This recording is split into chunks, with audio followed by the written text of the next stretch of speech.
Coming towards the pharmacokinetics, we have studied, जब हम sources of drugs पढ़े थे, इंसुलिन क्या recombinant DNA टेक्नोलॉजी से बनती है. इसके अंदर we are using the strains of the Escherichia coli and the yeast को हम लोग यूज़ कर रहे थे. हम लोग उसकी मॉडिफिकेशन करते थे. क्या करते थे? जेनेटिकली ऑल्टर करते थे. अपना रिक्वायर्ड जो ह्यूमन इंसुलिन जीन था वो इंसर्ट करते थे. उससे क्या होता था कि आपकी इंसुलिन की प्रोडक्शन होना शुरू हो जाती थी. ओके जी. अब जी अगर मैं किसी एक अमीनो एसिड के सीक्वेंस को भी चेंज कर दूं, क्या मेरे पास डिफरेंट टाइप्स की इंसुलिन बन जाएंगी? डेफिनेटली मेरे पास डिफरेंट टाइप की इंसुलिन बन जाएंगी जिसकी फार्माकोकाइनेटिक्स प्रॉपर्टीज़ डिफरेंट होंगी. बच्चों, इंसुलिन प्रेपरेशंस आपके पास डिफरेंट मार्केट में अवेलेबल हैं. ठीक है. अगर आप देखो ना, किसी को आइडिया है कि इंसुलिन का इंजेक्शन कहाँ पर देते हैं? पेट पे देते हैं, थाई पे, और यहाँ पे अपर आर्म पे. अच्छा, किसी ने कहा कि पेट पे, बेली पे देंगे. ठीक है. किसी ने कहा थाई पे देंगे. किसी ने क्या कहा, कहाँ पर देंगे? अच्छा, अपर आर्म में देंगे. डिफरेंट लोकेशंस आपने बता दी ना. अब मैं हर डिफरेंट लोकेशंस पे दे रही हूँ ना. आगे जाके मेरी लिपन कॉर्ड के अंदर मेंशन है कि area of the injection will affect the insulin का ऑनसेट, उसके ड्यूरेशन को उसने इफेक्ट करना है. ठीक है. ओके. अब जी डोज ड्यूरेशन. ओके. अब बच्चों, इंसुलिन प्रेपरेशन को मैंने डिफरेंट कैटेगरीज़ में डिवाइड कर दी है. अब ये जो मेरे पास बच्चों डिफरेंट कैटेगरीज़ हैं, आगे जाके आपको टेबल भी नज़र आएगा. These are the rapidly acting, short acting, intermediate acting and the long acting. आपके पास बच्चों ये ड्रग्स आ गई हैं. ठीक है. ये क्लासिफिकेशन मैंने किस बिहाफ पे की? ऑन देयर ऑनसेट, के बॉडी में जाके कितनी जल्दी एक्शन प्रोड्यूस करती है. On the basis of their duration, के कितने टाइम पीरियड के लिए अपना एक्शन परफॉर्म करती है. जो मेरे पास जी बच्चों इधर एग्जांपल मेंशन है ऐसे ड्रग्स की that have the faster onset. Faster onset means मैं रैपिड एक्टिंग ड्रग्स की बात कर रही हूँ. रैपिड एक्टिंग ड्रग्स हैं, जल्दी बॉडी में गई, जल्दी से उन्होंने अपना एक्शन परफॉर्म करना शुरू कर दिया, लेकिन ड्यूरेशन ऑफ एक्शन उनका कम पीरियड के लिए है. ऐसी 3 ड्रग्स की एग्जांपल जो आपकी बुक के अंदर मेंशन है. देखो, सबसे पहले insulin lispro, then you have insulin aspart, then you have insulin glulisine. ये वो इंसुलिन्स हैं that have the rapid onset of action but the shorter duration of action. यानी कि जल्दी से बॉडी में गई, जल्दी से ये रिलीज होगी. As compare to this you have the regular insulin as well. Regular insulin का कौन सा ब्रांड अवेलेबल है इसको भी डिस्कस करेंगे. आपको ऑथर ने कहा ये जो रैपिडली एक्टिंग ड्रग है जल्दी से बॉडी में गई, रिलीज होगी as compare to the regular insulin. भाई रेगुलर इंसुलिन में आपके पास क्या हो रहा था? That was basically the crystal of the zinc and insulin.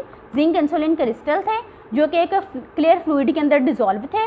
Body के अंदर गए, उसने जाके डिसोसिएट किया, हेक्सामेरिक फॉर्म से डायमेरिक फॉर्म में कन्वर्ट हुई, डायमेरिक फॉर्म से मोनोमेरिक फॉर्म में कन्वर्ट हुई, फिर कहीं जाके आपकी इंसुलिन रिलीज हुई.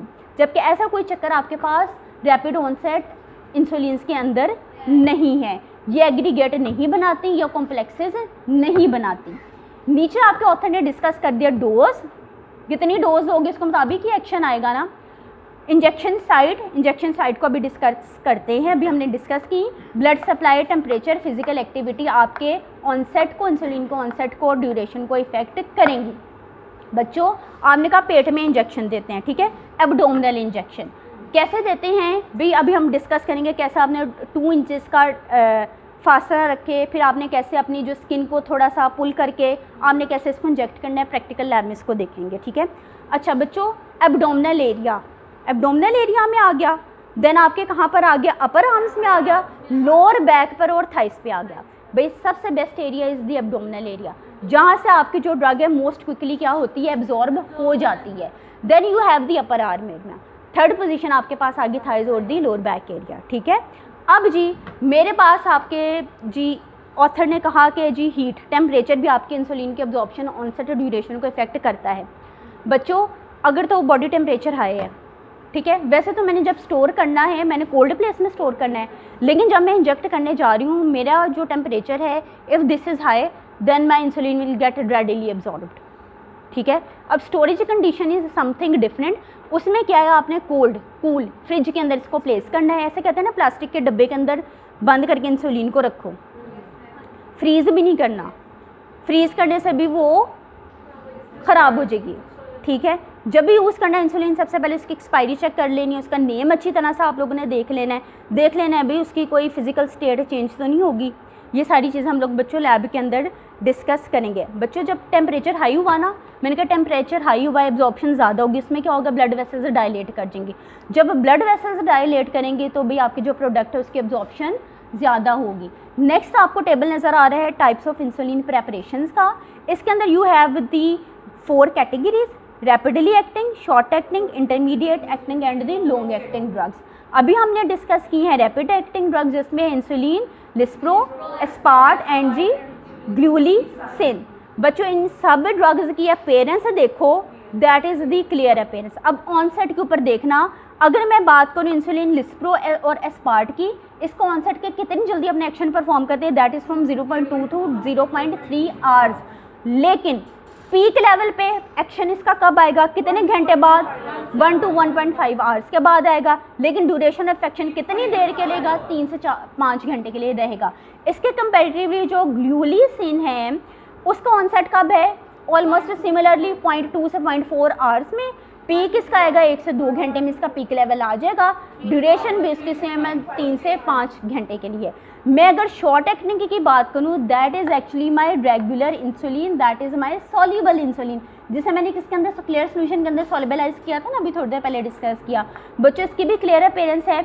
ऑनसेट क्या है, 0.5 से 1 आवर के लिए, और इसका पीक कब आएगा, 2 से 3 आवर्स में, और ड्यूरेशन 6 से 8 घंटे तक है, ठीक है। That was the regular insulin. अच्छा, नेक्स्ट आ जो इंटरमीडिएट एक्टिंग। इसमें देखो बच्चों एग्जांपल कौन सी है, इंसुलिन जिंक सस्पेंशन और लेंट। अच्छा, क्लियर अपीयरेंस है, इसका जो ऑनसेट है वो है 1 से 2 आवर्स के लिए, इसका पीक जाएगा 8 से 10 घंटे में, और इसका duration is for the 12 to 20 hours. Clear. Then you have the neutral protamine Hagedorn, that is represented by NPH, और इसका दूसरा नाम क्या मेंशन है, आइसोफेन इंसुलिन। क्लियर अपीयरेंस है, 1 to 2 आवर्स में इसका क्या जाएगा, ऑनसेट जाएगा। पीक कब होगा, 8 to 10 आवर्स में। Duration is for 12 to 20 hours. भाई लॉन्ग एक्टिंग के ऊपर आ जाए, लॉन्ग एक्टिंग की एग्जांपल्स कौन कौन सी हैं, insulin glargine and detemir. Clear appearance है, onset is for 2 to 4 hours, ठीक है। देन पीक वैल्यू हमारे पास अवेलेबल नहीं है, स्टडी अवेलेबल नहीं है। ड्यूरेशन 24 घंटे के लिए। जो निचली टैग है detemir, that is clear appearance, 1 to 4 hours के लिए इसका ऑनसेट है। हमारे पास अगेन पीक इसका क्लियर नहीं है, जबकि इसका duration of action is for the 20 to 24 hours. बच्चों ये जो आपके पास टेबल है that is from the 8th edition of the Tripathi. अब एक चीज़ याद रखना, थोड़ा सा इधर से हम लैब्स में इन चीज़ों को लेकर जाएंगे। बच्चों मैंने कहा मेरे पास हम लोगों ने बुक के अकॉर्डिंगली सिर्फ अभी ड्रग्स डिस्कस करते हैं, दोबारा टेबल के ऊपर आएंगे। We are going to discuss the rapidly acting drugs. 3 drugs का नाम पड़ा था, उसके बाद एक शॉर्ट एक्टिंग ड्रग के ऊपर आएंगे, that is the regular insulin. Insulin lispro, insulin lispro का देखो ब्रांड मार्केट में कौन सा अवेलेबल है, ह्यूमालोग। अच्छा जी, इसके अंदर लिखा है इट हैज़ 5 कैट्रिजेस। कैट्रिजेस क्या हैं, एक कंटेनर है जिस एक कंटेनर है, 5 कैट्रिजेस उसके अंदर पड़ी हुई हैं, 5 कंटेनर पड़े हुए हैं जिसके अंदर आपके पास 3 ml आपके पास आपका ड्रग मौजूद है। अच्छा, लेकिन उस हर मैंने कहा 3 ml ड्रग एक कार्ट्रिज के अंदर पड़ी हुई है, लेकिन 1 ml के अंदर इंसुलिन कितनी है, दैट इज़ 100 यूनिट्स पर ml। इंसुलिन की डोज को मैं यूनिट्स के अंदर कैलकुलेट कर रही हूँ। इसकी फार्मास्यूटिकल कंपनी कौन सी है, लिली। देखो साइड पे आपको कैट्रिज नज़र आ रही है, कंटेनर नज़र आ रहा है। Coming towards the insulin aspart, pharmaceutical company कौन सी है, Novo Rapid Flex. Novo Rapid Flex pen भी लिख दिया इसके आगे। बच्चों ये ना एक पेन की तरह आपके पास आता है। मैंने इसका कैप ओपन किया, मैंने इसके अंदर सिरिंज लगाई, मैंने अपनी डोज एडजस्ट की और मैंने 90 डिग्री के एंगल पर रख के अपनी डोज को इंजेक्ट कर दिया, लेकिन ये एक्सपेंसिव हैं, ठीक है। देखो इसकी प्राइस कितनी है, 6005। ब्रांड इसका कौन सा, नोवो नॉर्डिस्क। इसके अंदर जी 1 ml के अंदर कितने इंसुलिन की डोज होगी, वही 100, ठीक है। आपके पास आपको अवेलेबल आएंगे 5 prefilled pen, 5 prefilled आपको पेन मिलेंगे इसके अंदर, और हर एक के अंदर कितनी क्वांटिटी है, 3 ml होगा। इस 3 ml का अगर मैं 1 ml देखूं, उस 1 ml के अंदर कितनी इंसुलिन है, 100 यूनिट पहले से है। देखो लिखा हुआ ना प्री फिल्ड, पहले से ड्रग है, बस आपने क्या करना है, उसके आगे सिरिंज लगानी है, ठीक है। यूजलेस, ख़त्म। लेकिन हम लोग क्या कहते हैं, सिरिंजेस को आप डिस्पोज ऑफ कर देते हैं, पेन्स को ठीक है हम रीफिल करते हैं, लेकिन इसको क्या करेंगे कि एक पेशेंट के लिए इसको स्पेसिफाई करेंगे। ये नहीं कि मैंने इसको भी दिया, मैंने इसको भी दिया, मैंने इसको भी दे दिया, ठीक है। लेकिन ये एक्सपेंसिव है। दूसरी तरफ देखो इंसुलिन ग्लूलिसिन, ग्लूलिसिन है, ये भी पेन अवेलेबल है आपके पास। देखो देखने में भी पेन जैसा है, अगर आप इसको देखो ना राइट साइड पे कोई 0, 1, 2 लिखा हुआ है। ये हम डिस्कस करेंगे कि डोज कैसे हम लोग करेंगे, ठीक है, ठीक है, डोज कैसे हम लोग मैनेज करेंगे। ये भी सबक्यूटेनियस इंजेक्शन देंगे। फार्मास्यूटिकल कंपनीज की कौन सी है, सनोफी, एवेंटिस। इसमें भी बच्चों ड्रग कितनी है, 100 इंटरनेशनल यूनिट या 100 यूनिट्स आपके 1 ml के अंदर मौजूद है। इसका ब्रांड कौन सा है, एपिड्रा सोलो स्टार। क्लियर।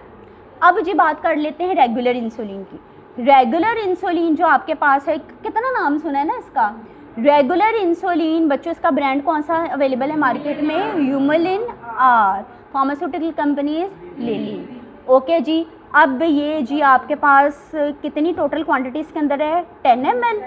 हर एक ml के अंदर कितने यूनिट्स हैं, 100 यूनिट्स हैं आपके पास। ओके